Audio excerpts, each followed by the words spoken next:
চারদিকে যুদ্ধ বাঁধিয়ে যুক্তরাষ্ট্রের কোষাগার কম ফাঁকা করেননি ট্রাম্প।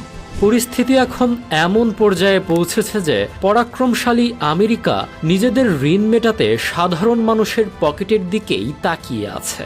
সামাজিক যোগাযোগ মাধ্যমে খবর ছড়িয়েছে বিশাল ঋণের বোঝা কমাতে মার্কিন সরকার জনগণের কাছে এক প্রকার আর্থিক সাহায্যই চাইছে, জানিয়ে বিশ্বজুড়ে ব্যাপক শোরগোল।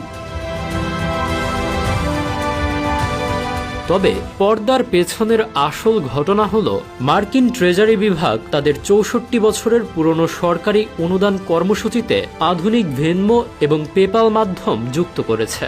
উদ্দেশ্য একদম পরিষ্কার, সাধারণ মানুষ যেন ডিজিটাল উপায়ে অতি সহজেই দেশের জন্য অর্থদান করতে পারে।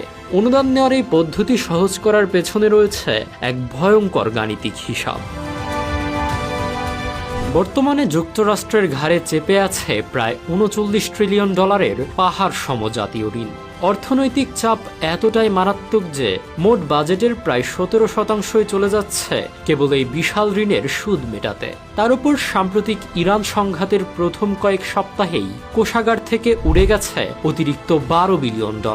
মূলত আকাশচুম্বী এই ঋণের ধাক্কা সামলাতেই অনুদান গ্রহণের এই আধুনিক প্রক্রিয়া চালু করা হয়েছে।